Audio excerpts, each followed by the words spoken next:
Hello बच्चों, एक बार फिर से आप लोगों का स्वागत है इस बढ़िया से चैनल में जिसका नाम है फिजिक्स की दुकान। तो हम लोग अपने न्यूक्लियर फिजिक्स के टॉपिक में चल रहे थे और मैंने आपसे कहा था अपने लास्ट लेक्चर में कि आज हम लोग पढ़ेंगे रेडियो एक्टिविटी। थोड़ी सी चीज मैंने बताई भी थी कि रेडियो एक्टिविटी क्या होती है, ठीक है। उसको एक बार हम लोग फिर से देख लेते हैं जिससे हमारी चीजें थोड़ी सी क्लियर हो जाए, ठीक है। तो बेसिकली रेडियो एक्टिविटी क्या होता है? The spontaneous emission of radiation to gain stability is called radioactivity।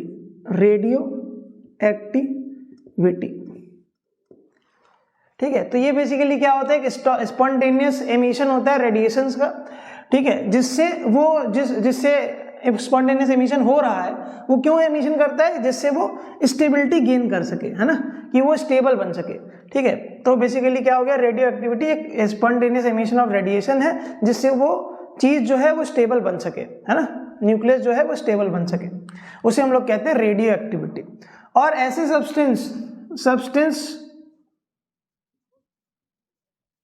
which shows that property is known as radioactive substance।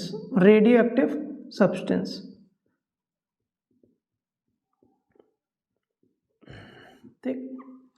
अब इसकी डिस्कवरी किसने की थी ये बात भी अगर आपको याद रखना है तो आप याद रख सकते हो। बैक्यूरेल नाम के एक साइंटिस्ट थे, उन्होंने इसकी ये जो फिनोमेना था सबसे पहले ऑब्जर्व किया था, तो डिस्कवरी मानी जाती है कि इन्होंने ही करी थी, ठीक है। बैक्यूरेल नाम के एक साइंटिस्ट थे। और हुआ क्या कि रदरफोर्ड ने एक एक्सपेरिमेंट भी परफॉर्म किया था। रदरफोर्ड के बारे में आप जानते हो, रदरफोर्ड ने एक्सपेरिमेंट परफॉर्म किया था जिसमें इन्होंने क्या करा था कि रेडियो एक्टिव सैंपल को लिया था। क्या करा था? एक रेडियो एक्टिव सैंपल को लिया था और क्या करा था, इसको लेड के एक बॉक्स में रख दिया था। क्या कर दिया था? लेड के एक बॉक्स में रख दिया था, ठीक है। लेड के एक बॉक्स में रख दिया इसको, और यहां पे क्या कर दिया इन्होंने, एक होल टाइप का बना दिया। ये क्या है? ये एक होल है। फिर उसके बाद क्या करा, फिर ये जो होल था इसकी मदद से क्या हो रहा था कि जो ये रेडियो एक्टिव मटेरियल अंदर रखा है ये अपने अंदर से क्या निकालेगा? रेडिएशन। तो क्या हुआ कि होल से रेडिएशन निकलना शुरू हुआ। होल से क्या हुआ? रेडिएशन निकलना शुरू हुआ। और इधर इन्होंने क्या करा, एक एक्सटर्नल इलेक्ट्रिक फील्ड लगा दी। क्या करी? एक एक्सटर्नल इलेक्ट्रिक फील्ड लगा दी, इधर पॉजिटिव और इधर नेगेटिव। एक एक्सटर्नल इलेक्ट्रिक फील्ड इधर से इधर की डायरेक्शन में एक एक्सटर्नल इलेक्ट्रिक फील्ड लगा दी। फिर इन्होंने क्या देखा, कुछ पार्टिकल्स जो थे वो इस तरफ जा रहे थे, इस वाली प्लेट की तरफ जा रहे थे। इसको प्लेट को थोड़ा सा बड़ा कर लेते हैं। कुछ पार्टिकल जो थे वो कहाँ जा रहे थे? इस प्लेट की तरफ जा रहे थे। कुछ पार्टिकल्स, कुछ रेडिएशन निकल के यहाँ से यहाँ जा रहे थे। कुछ रेडिएशन निकल के निगेटिवली चार्ज प्लेट पे जा रहे थे और कुछ कहीं नहीं जा रहे थे। तो जो पॉजिटिवली चार्ज प्लेट की तरफ जा रहे थे, ठीक है, जो पॉजिटिवली चार्ज प्लेट की तरफ जा रहे थे, इन्हें क्या कहा कि हम लोगों ने कहा बीटा रेज, ठीक है। क्या कहा? Beta raise. जो रेडिएशंस किधर जा रहे थे? पॉजिटिवली चार्ज प्लेट की तरफ जा रहे थे, उन्हें हमने क्या नाम दिया? Beta raise. और जो निगेटिवली चार्ज की तरफ जा रहे थे उन्हें हम लोगों ने कह दिया अल्फा रेज। और जो कहीं नहीं जा रहे थे उन्हें हमने नाम क्या दे दिया? Gamma rays. ठीक। क्या निकले? अल्फा रेज निकली, बीटा रेज निकली और गामा रेज निकली। फिर उसके बाद जब इनकी स्टडी करी गई सही से, जो रेज निकल रही थी, तो हमने ये पाया कि जो अल्फा रेज है वो किससे बने हुए हैं? वो बने हुए हैं अल्फा पार्टिकल से। अल्फा पार्टिकल मतलब 2He4, ठीक। और जो हमारा बीटा रेज है ये बेसिकली इसमें बिल्कुल जैसा इलेक्ट्रॉन का बिहेवियर होता है वैसे ही इसका बिहेवियर देखने को मिल रहा था, ठीक है। चार्ज का जो मैग्नीट्यूड होता है, charge magnitude is equal to that of electrons, ठीक। यहाँ पे बीटा में दो तरीके के पार्टिकल्स आते हैं, बीटा रेज में बीटा निगेटिव बीटा पॉजिटिव, वो तो बात की बात है, वह तो अभी आप इतना याद रखिए, ठीक है, बीटा रेज। और उसके बाद गामा रेज की अगर बात करें तो गामा रेज क्या थी, एक इलेक्ट्रोमैग्नेटिक रेडिएशन थी। ये क्या थी, इलेक्ट्रोमैग्नेटिक रेडिएशन, ठीक है। इसको फुल फॉर्म में लिख लेते हैं, नहीं कंफ्यूज हो जाओगे आप, इलेक्ट्रोमैग्नेटिक रेडिएशन, ठीक है। तो ये रदरफोर्ड ने एक ऐसा एक्सपेरिमेंट किया था जिससे इन्होंने अल्फा रेज, बीटा रेज और गामा रेज को डिफाइन किया, ठीक है। अब इसके आगे हम लोग बढ़ लेते हैं, चलिए।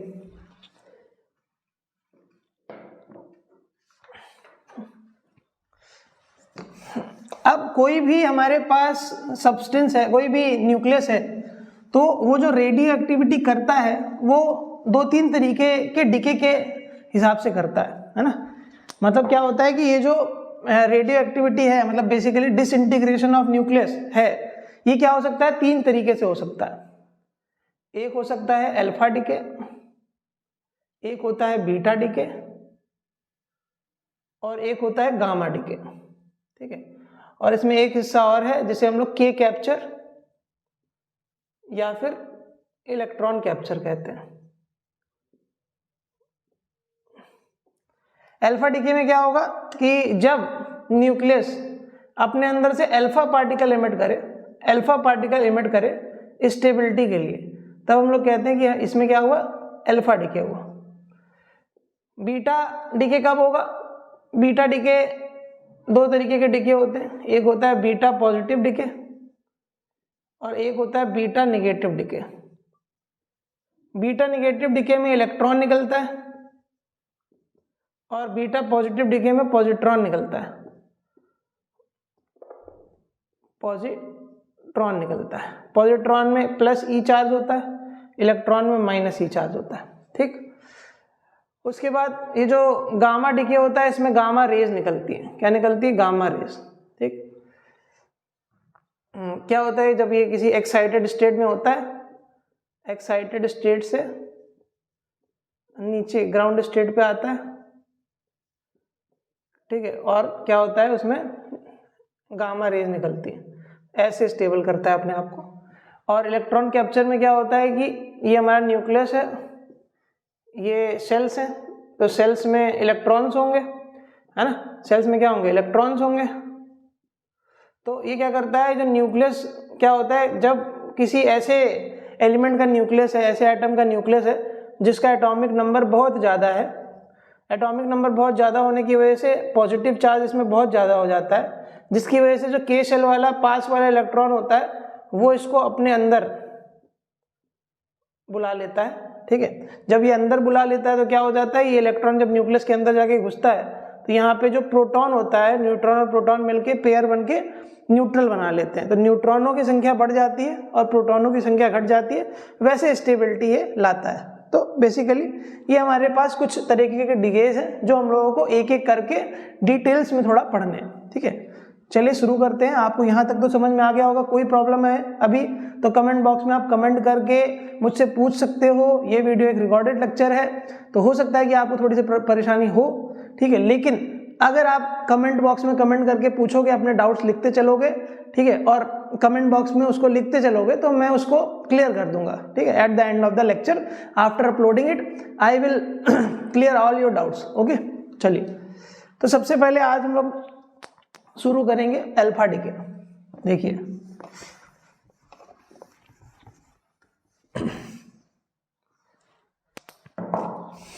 अल्फा डिके में क्या होता है कि जैसे मान लेते हैं कि हमारे पास एक कोई न्यूक्लियस है, ठीक है, जिसको हमने डिनोट किया है Z और A। इसे हमने नाम दे दिया parent atom.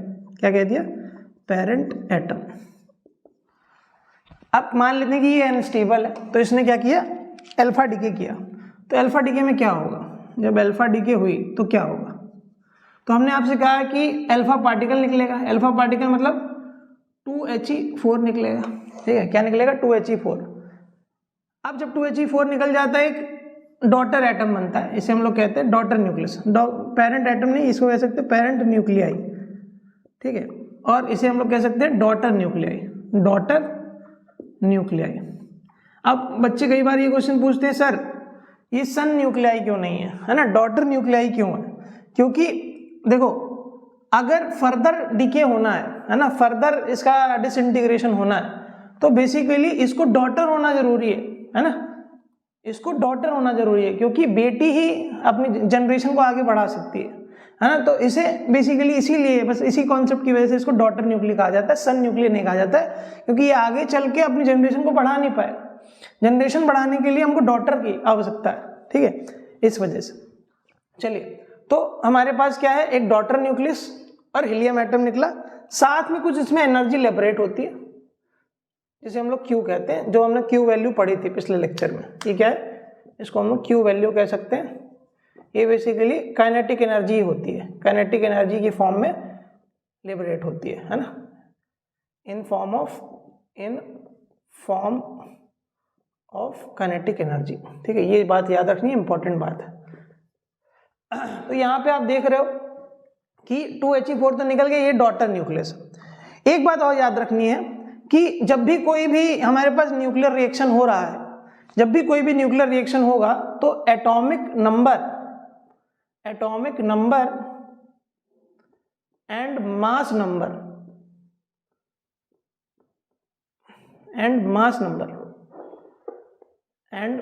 Number always constant, ठीक है, in any nuclear reaction atomic number and mass number always constant. इसका मतलब क्या है कि अगर 2He4 निकल गया तो यहाँ पे ये जो Z की जगह क्या होना चाहिए, यहाँ पे Z-2 होना चाहिए, तभी तो Z-2 + 2 करोगे तभी Z बचेगा, और इधर भी Z है ना। इसी तरीके से यहाँ पे क्या हो जाएगा, यहाँ हो जाएगा A-4, ठीक है, क्योंकि जब इस 4 वाले से इसको ऐड करोगे तो ये A बन जाएगा, और हमको चाहिए भी कितना A, क्योंकि एटॉमिक नंबर और मास नंबर को हमको कांस्टेंट रखना है, ठीक है। तो बेसिकली ऐसा कुछ इक्वेशन आती है अल्फा डीके में, ठीक है। और यहाँ पे हम लोग क्यू वैल्यू ऐसे लिखते हैं, Q value of reaction is equal to, ये हो जाएगी mx - my - mhe into c², ठीक है, ये हमारी क्यू वैल्यू होती है। बाइंडिंग एनर्जी की फॉर्म में लिखोगे, अगर बाइंडिंग एनर्जी की फॉर्म में लिखोगे तो ये हो जाएगा binding energy of y plus binding energy of He minus binding energy of x, ठीक है। बाइंडिंग एनर्जी की फॉर्म में ये होता है, ठीक है। तो बेसिकली यहाँ पे क्या हो रहा है, यहाँ पे एटॉमिक नंबर किससे घट गया है, atomic number decreases by 2 and mass number decreases by 4, ये बात भी याद रखनी है। तो इसमें क्या हो जाता है, atomic number decreases by 2 and mass number increases by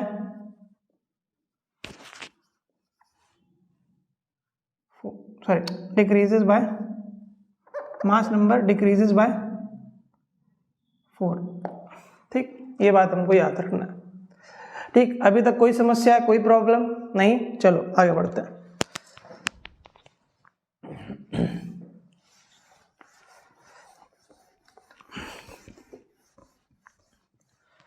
अब यहाँ पे जैसे हम लोगों ने जो अल्फा डीके में एक रिएक्शन देखी, ये जो अल्फा डीके में एक रिएक्शन देखी कि हमारे पास एक पेरेंट एटम था, इससे हमने एक डॉटर न्यूक्लियस बनाया और साथ में हीलियम एटम निकाला, ठीक है, साथ में एनर्जी निकली, ठीक है।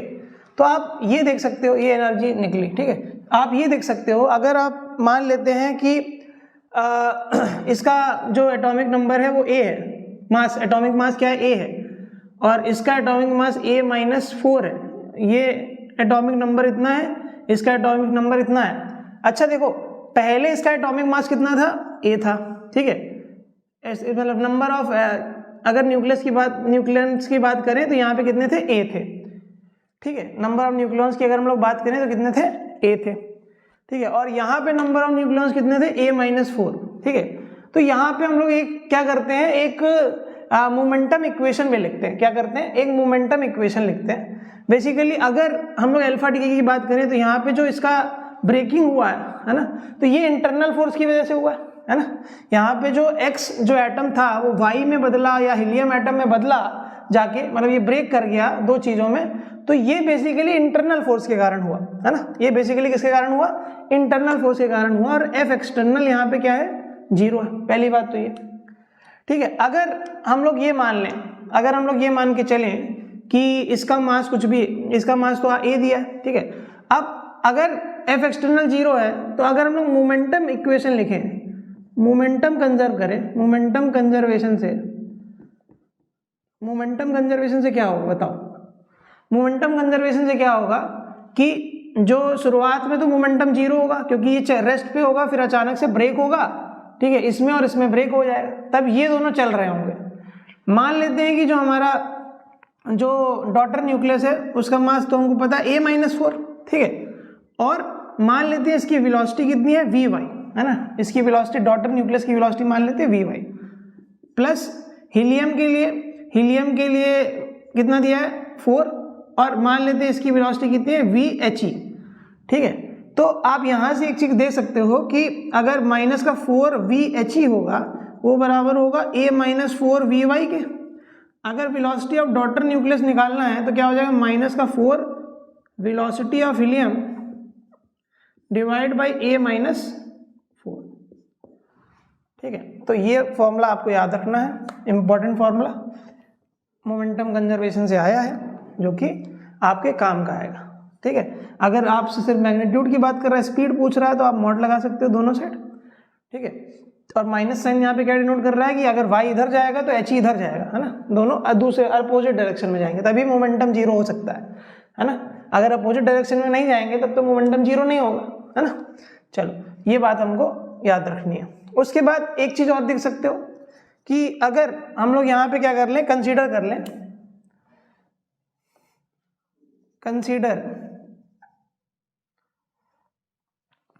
करते हैं कि mass of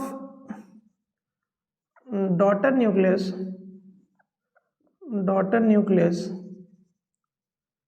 as My and mass of helium as Mhe, then according to momentum conservation we can also write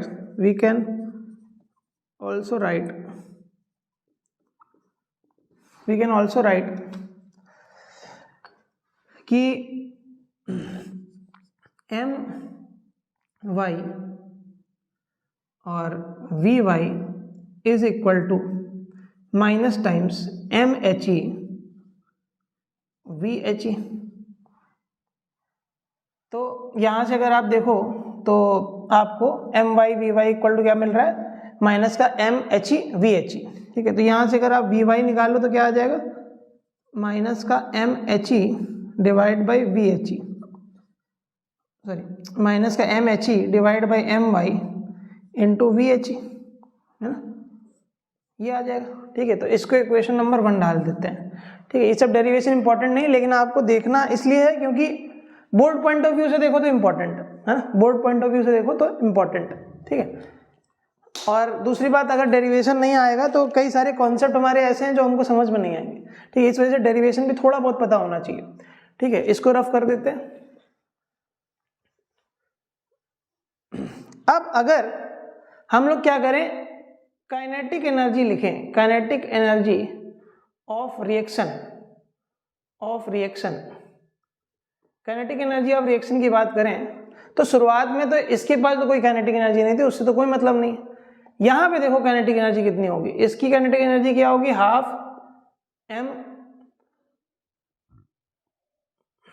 क्या हो जाएगा My वी वाई का स्क्वायर प्लस हीलियम की कितनी हो जाएगी half M H E V H E का whole square.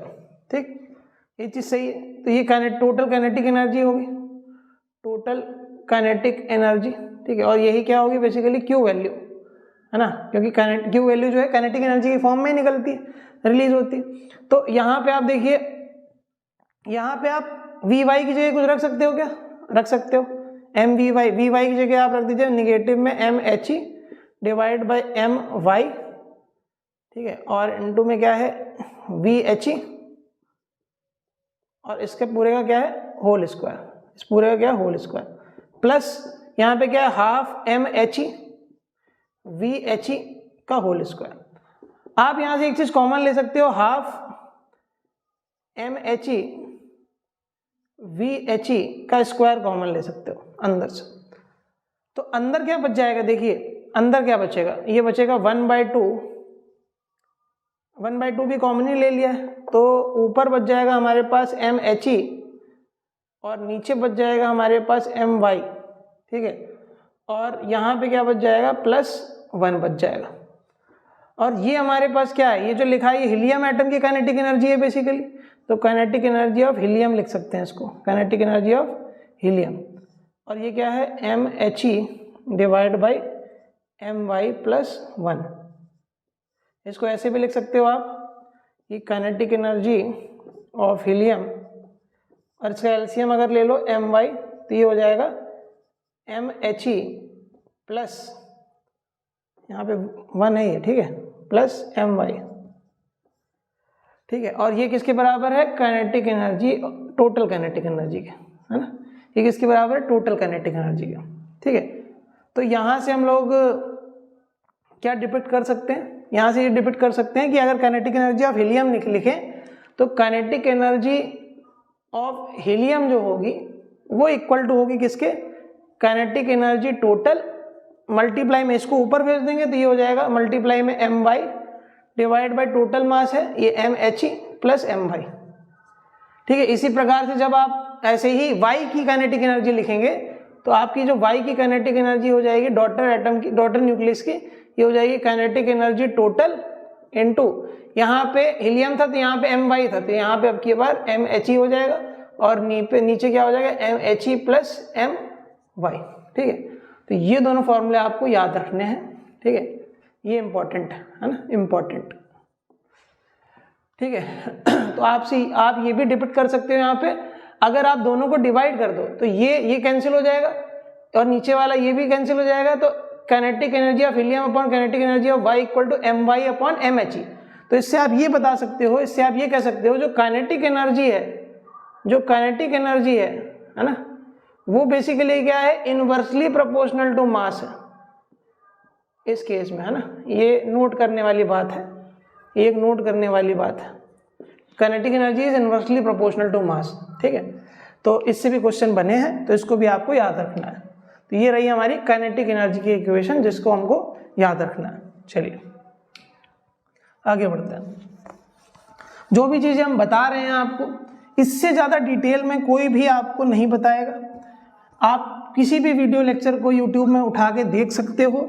ठीक है, आपको इतनी चीजें नहीं मिलेंगी कहीं पे भी और इतने कम समय में। ठीक है, और मैं ये भी कोशिश करता हूँ कि कम से कम वीडियो की ड्यूरेशन रखूँ जिससे आपको कोई भी प्रॉब्लम ना हो। ठीक है, कई बार क्या होता है कि 2-3 घंटे की वीडियोस होती हैं एक लेक्चर की, तो आप लोग को देखने का मन नहीं करता है, और उसमें बहुत सारी ऐसी फालतू की बातें होती हैं जो कि आप नहीं चाहते हो करवाना, कि मान लीजिए कि वहाँ पे टीचर शायरी सुना रहा है, गाना गा रहा है, this is not the way of teaching. ठीक है, आप पढ़ने के लिए आए हो यूट्यूब पे, वहाँ पे एंटरटेनमेंट पे ही के जोन में ही चले जाते हो फिर आप।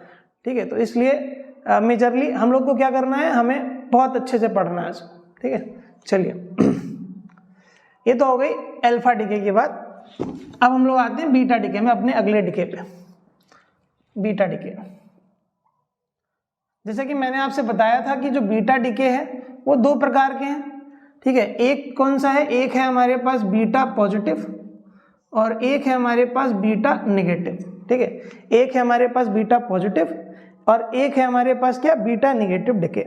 ठीक है, अब बेसिकली यहाँ पे क्या होता है, यहाँ पे और यहाँ पे दोनों जगह क्या होता है ये हमको सीखना है, ठीक है। तो होता क्या है कि जब यहाँ पे हमने आपसे एक चीज़ बात करी थी कि n/z का एक रेशियो की बात करी थी। हमने कहा था कि जब n/z का रेशियो 1.6 होता है तब न्यूक्लियस जो होता है वो स्टेबल होता है ना, तब जो न्यूक्लियस होता है वो स्टेबल होता है ना। अगर इसकी वैल्यू इससे कम है या ज़्यादा है तो न्यूक्लियस अनस्टेबल कंडीशन पे चला जाता है। तो बेसिकली बीटा पॉजिटिव और बीटा निगेटिव डिके भी इसी वजह से होते हैं। बीटा निगेटिव में क्या होता है, इलेक्ट्रॉन निकलता है। क्या निकलता है? इलेक्ट्रॉन निकलता है। और बीटा पॉजिटिव में क्या निकलता है? बीटा पॉजिटिव में निकलता है हमारे पास पॉजिट्रॉन। अब जिसमें जब ये पॉजिट्रॉन निकलता है, ठीक है, तो जो इसका जेड की वैल्यू होती है, एटॉमिक नंबर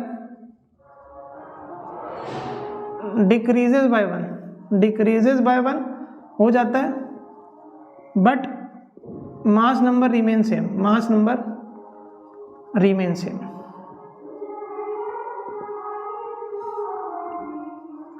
ठीक है। ये बात याद रखनी, मास नंबर सेम रहता है। और इसमें जो क्या होता है, जब इलेक्ट्रॉन निकलता है तो यहाँ पे जो एटॉमिक नंबर जो होता है increases by 1 but mass number remains constant,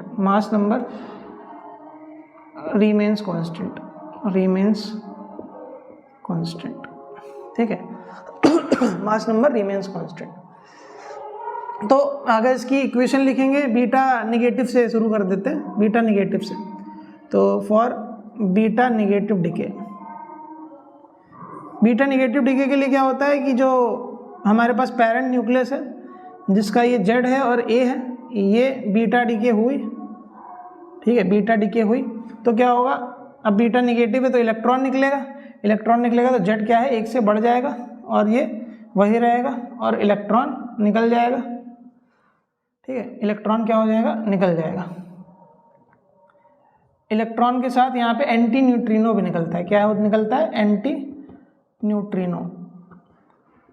ये बेसिकली इसके बारे में ज़्यादा जानकारी की ज़रूरत नहीं है, आप बस याद रखिए कि this is the chargeless and massless particle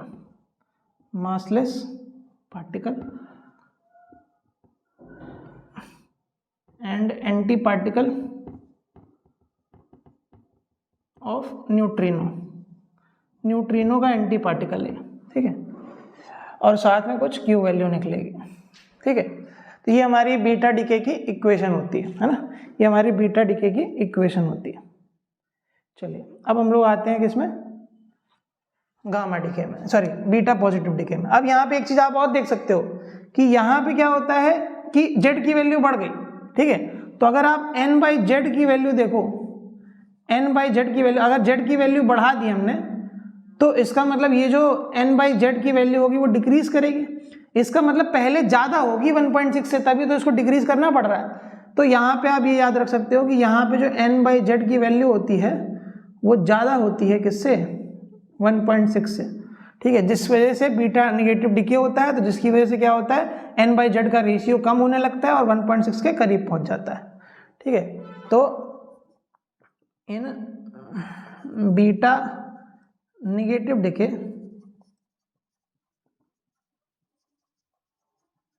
n/z decreases, ठीक है, decreases.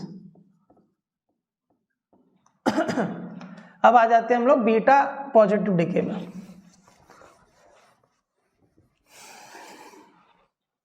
Beta positive decay, for beta positive decay, देखिए बीटा पॉजिटिव डिके के लिए क्या होगा। अब बीटा पॉजिटिव डिके में हमने आपसे क्या बताया कि पॉजिट्रॉन निकलता है, तो इसकी जो इक्वेशन होती है वो होती है ये Z, ये A, फिर क्या हुआ, बीटा निगेटिव डिके हुआ, सॉरी बीटा पॉजिटिव डिके हुआ। जब बीटा पॉजिटिव डिके हुआ तो क्या हुआ कि सबसे पहले क्या निकला, हमने बताया आपको कि यहाँ पे पॉजिट्रॉन निकलता है। पॉजिट्रॉन में इलेक्ट्रॉन के ही मैग्नीट्यूड का चार्ज होता है, बस पॉजिटिव में होता है, ठीक है। और यहाँ पे जो वो बनता है डॉटर न्यूक्लियस, ठीक है। जो डॉटर, इसमें भी डॉटर न्यूक्लियस ही कर लीजिएगा। यहाँ पे जो डॉटर न्यूक्लियस बनता है वो उसका एटॉमिक नंबर 1 से कम होता है और मास नंबर वही रहता है। ठीक है। साथ में क्या होता है, न्यूट्रिनो निकलता है। ठीक है। और साथ में क्यू वैल्यू। ठीक है।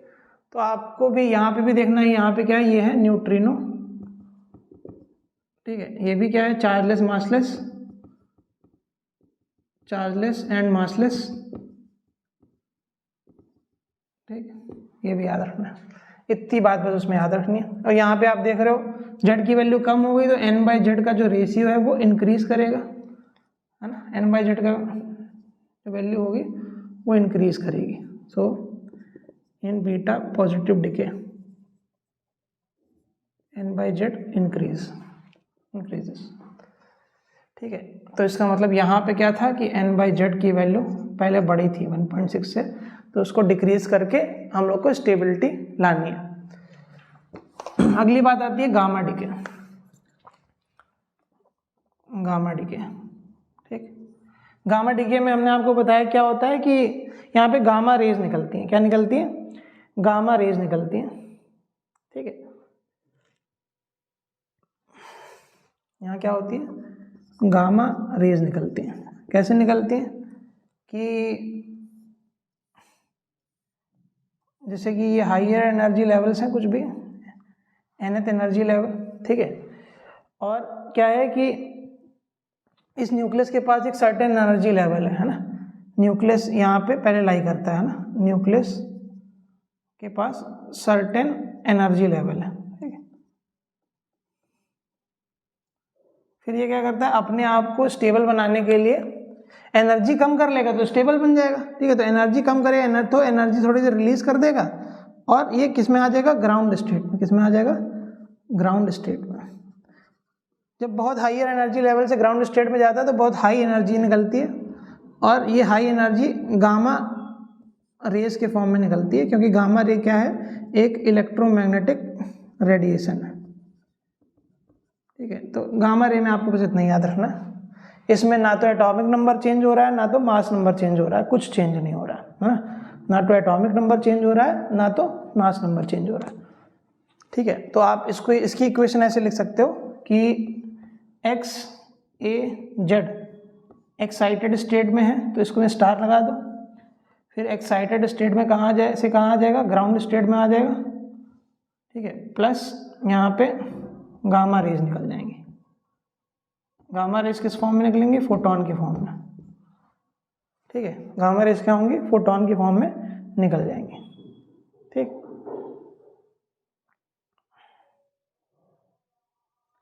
ठीक है। तो यहाँ पे आप ये भी लिख सकते हो कि no change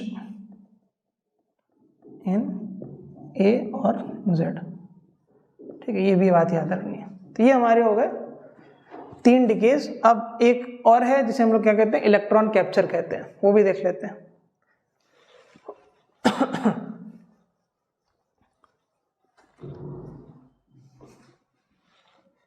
electron capture, electron capture को हम लोग के कैप्चर भी कहते हैं। ठीक है। अब इलेक्ट्रॉन कैप्चर में हमने आपको बताया था कि जब when a nucleus of very high atomic number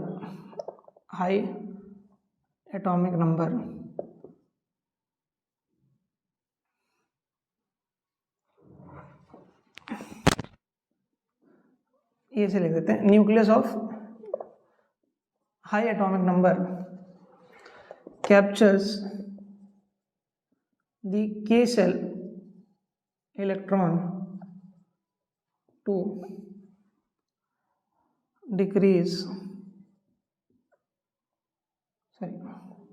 increase n by z ratio, or we can say stability.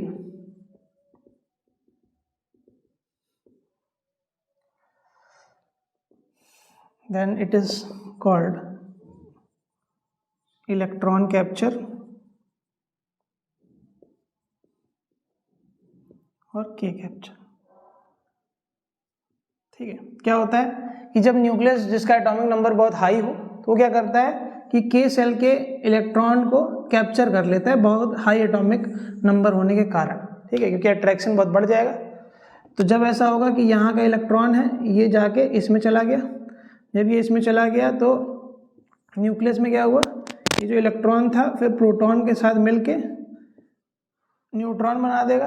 तो जो नंबर ऑफ न्यूट्रॉन्स होंगे, नंबर ऑफ न्यूट्रॉन्स वो इंक्रीज कर जाएंगे।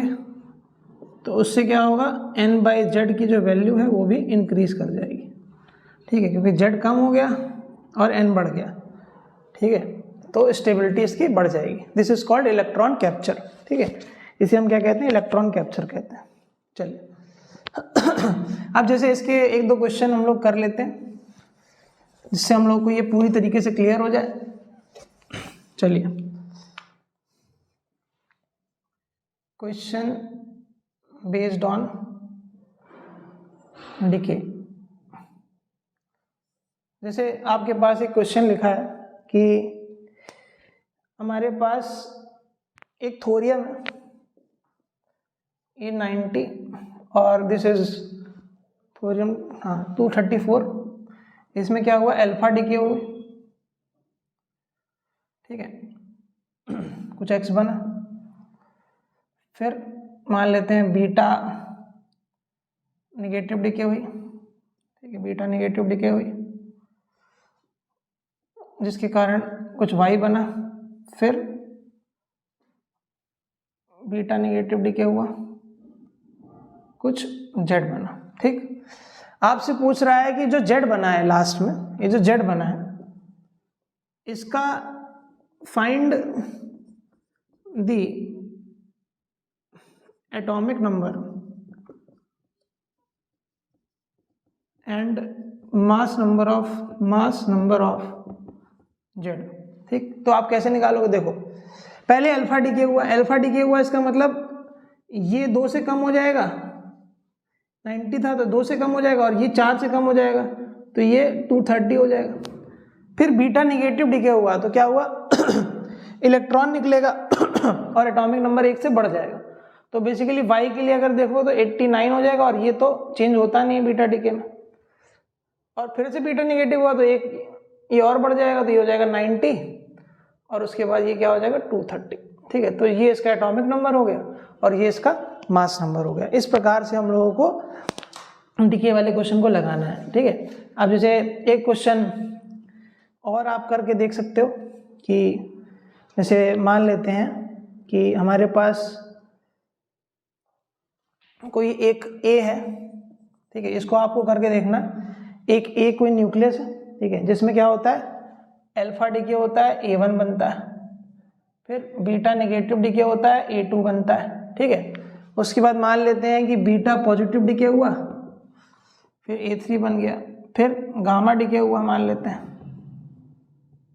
फिर A4 बन गया। ठीक है, फिर मान लेते हैं अल्फा डिके हुआ तो क्या हो जाएगा, A5 बन गया। अब आपसे पूछे कि Z और A क्या होगा, मतलब एटॉमिक नंबर और मास नंबर क्या होगा। ठीक है, एटॉमिक नंबर और मास नंबर क्या होगा A5 का, अगर इसका एटॉमिक मास दिया है आपको 180 और इसका एटॉमिक नंबर आपको दिया है, मान लेते हैं कि इसका एटॉमिक नंबर मान लेते हैं 72।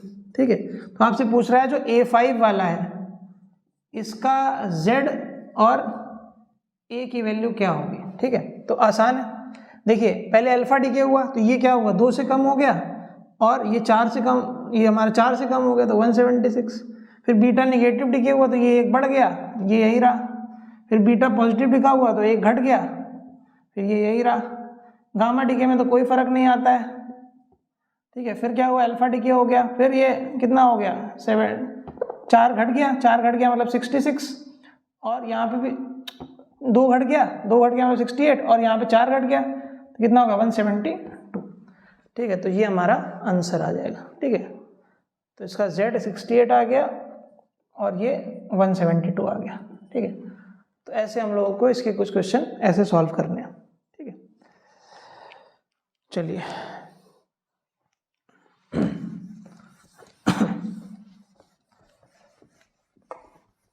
अब हम लोग थोड़ी सी रेडियो एक्टिविटी की और बात कर लेते हैं।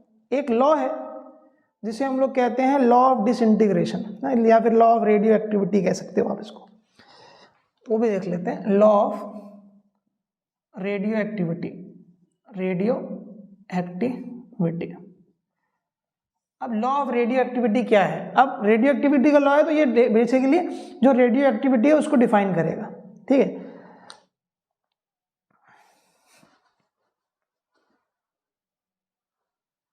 तो बेसिकली ये जो रेडियो एक्टिविटी लॉ कहता है, क्या कहता है कि the rate of decay of active nuclei at any instant is directly proportional to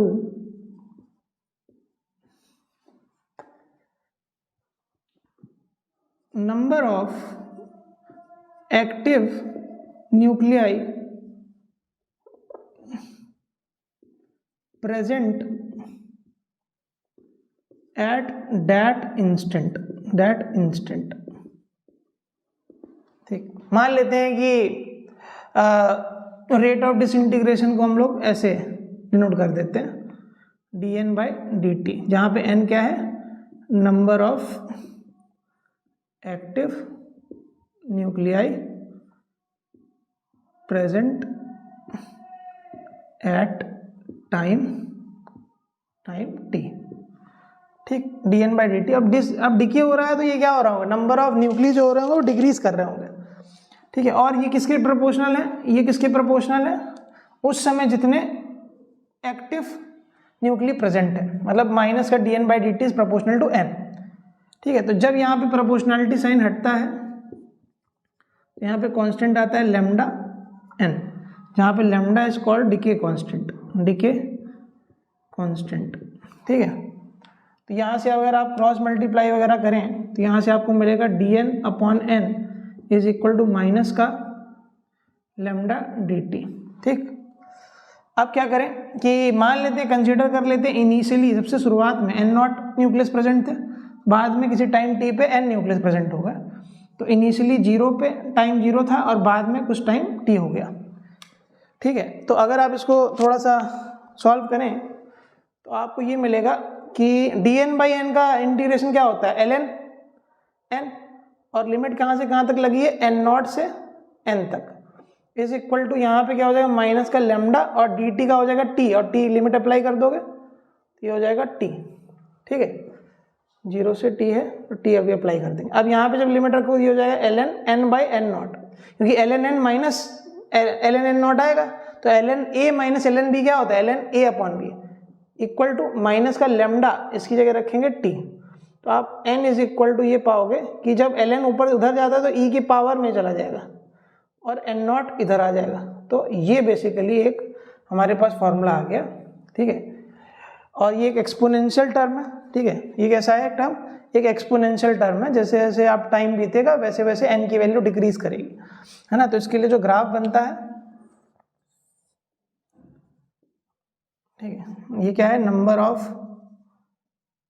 active nuclei present, ठीक है। और ये क्या है? टाइम। तो आप देखोगे कि ये एक एक्सपोनेंशियल कर्व है, ये कुछ ऐसा एक्सपोनेंशियल ये डिक्रीज कर रहा होगा और एक्सपोनेंशियली डिक्रीज कर रहा है, और पूरी तरीके से इसको डिसइंटीग्रेट करने के लिए, पूरी तरीके से खत्म करने के लिए लगभग इनफाइनाइट टाइम लगेगा, है ना। तो पूरी तरीके से तो जो रेडियो एक्टिव सैंपल है वो नहीं खत्म हो सकता, उसके लिए इनफाइनाइट टाइम की हमको रिक्वायरमेंट है। अब अगर रिमेनिंग वाली पूछे, देखो इस समय तो इतने बचे, ठीक है, इस समय कितने बचे? मतलब हमारे पास इतने हैं। अब रिमेनिंग अगर निकालना चाहें, ठीक है, इतना तो डिसइंटीग्रेट कर गए, इतने हमारे क्या होगा? डिसइंटीग्रेट कर गए, ठीक है, इतने हमारे डिसइंटीग्रेट कर गए। अगर हम रिमेनिंग निकालें, है ना, हम लोग क्या करें इससे, अगर रिमेनिंग निकालने की कोशिश करें तो रिमेनिंग अगर देखें तो रिमेनिंग कितना हो जाएगा? शुरुआत में n0 थे, माइनस इससे n0 e की पावर माइनस लैम्डा t हट गए तो क्या हुआ, एन नॉट कॉमन ले लो, 1 माइनस ई की पावर माइनस लेमडा टी, ये हमारे क्या आ जाएंगे, रिमेनिंग न्यूक्लियस आ जाएंगे, ठीक है, ये हमारे क्या आ जाएंगे, रिमेनिंग न्यूक्लियॉन्स आ जाएंगे, है ना, रिमेनिंग अमाउंट ऑफ न्यूक्लियॉन्स, ठीक है। तो ये यहाँ पे ये चीज़ हमको याद रखनी है, this is the law of radio activity. अब इसी में एक चीज़ बात आती है जिसे हम लोग कहते हैं हाफ लाइफ। क्या कहते हैं, हाफ लाइफ।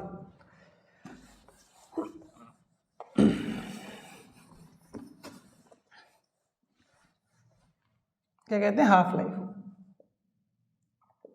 हाफ लाइफ क्या होता है, हाफ लाइफ इसको डिनोट किससे करते हैं, टी हाफ, ऐसे डिनोट कर देते हैं। अब हाफ लाइफ क्या होता है, आप लोगों ने केमिस्ट्री में भी पढ़ा होगा, हाफ लाइफ क्या होता है, ये होता है time taken to reduce the number of nuclei to half of initial value,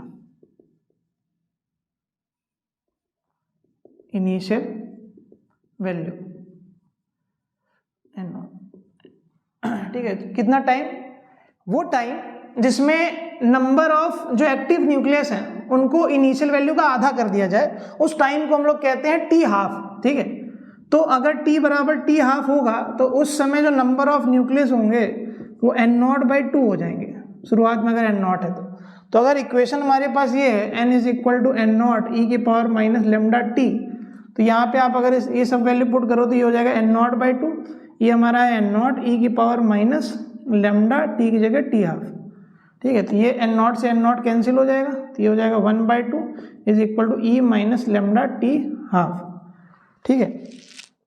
तो यहाँ पे क्या हो जाएगा, यहाँ पे आप लिख सकते हो ln2 इज इक्वल टू, यहाँ पे हो जाएगा लेमडा इंटू टी हाफ, ठीक है। तो T half is equal to हो जाएगा ln2 अपॉन लेमडा।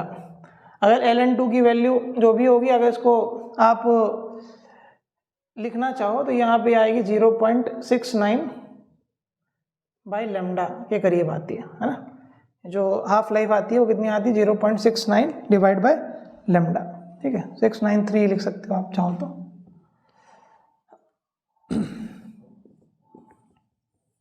ये बात भी याद रखनी है, ठीक।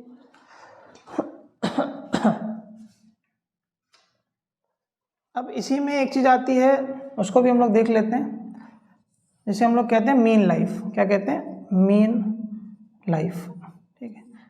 मीन लाइफ, ठीक है। मीन लाइफ क्या होता है, मीन लाइफ बेसिकली क्या होता है, the average age of the all active nucleus, ठीक है। मीन लाइफ क्या होता है, the average age of all active nucleus, इसे हम क्या कहते हैं, मीन लाइफ। किसी भी न्यूक्लियस की जो मीन लाइफ होती है, बेसिकली जितने भी न्यूक्लियस प्रेजेंट है उनकी एवरेज जो एज होती है उसे हम लोग क्या कहते हैं, मीन लाइफ, ठीक है। उसे हम लोग क्या कहते हैं, मीन लाइफ। और इसे आप टी अगर एवरेज लिख दें इज इक्वल टू होता है 1 बाई लेमडा। ये फॉर्मूला बस आपको याद रखना, ज़्यादा और कुछ इंपॉर्टेंट नहीं है, ठीक है, ज़्यादा और कुछ इंपॉर्टेंट नहीं है। आखिरी चीज है इस टॉपिक में जिसे हम लोग कहते हैं एक्टिविटी, ठीक है, जिसे हम लोग क्या कहते हैं, एक्टिविटी कहते हैं। ठीक, ये तो छोटी छोटी बातें हैं जो कि आप लोगों ने केमिस्ट्री में भी हो सकता है पढ़ी होंगी, केमिकल काइनेटिक्स में, ठीक है, यहाँ पे भी पढ़ी है, ठीक है। अब हम लोग बात किसकी करने जा रहे हैं, एक्टिविटी, एक्टिविटी ऑफ न्यूक्लियस,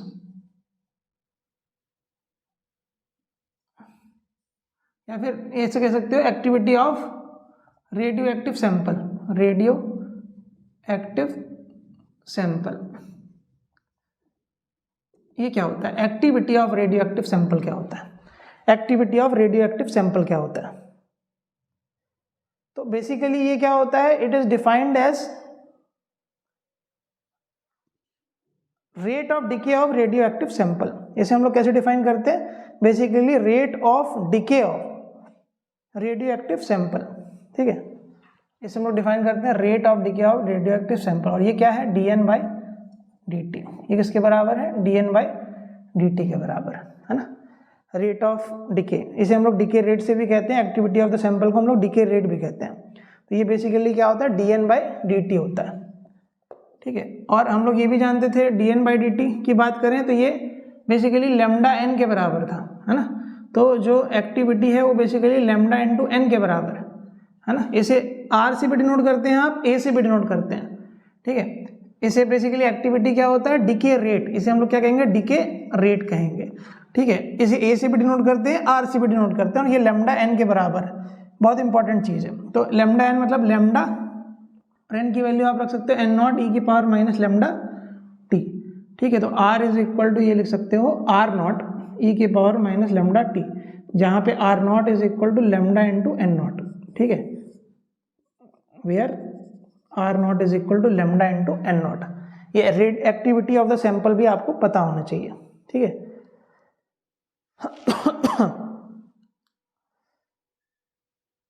ये भी एक्सपोनेंशियली डिक्रीज करेगी, ये सब चीज़ें हैं। और इसकी जो यूनिट होती है ये होती है बैक्यूरेल, बैक्यूरेल इसकी यूनिट होती है ना, ऐसा यूनिट।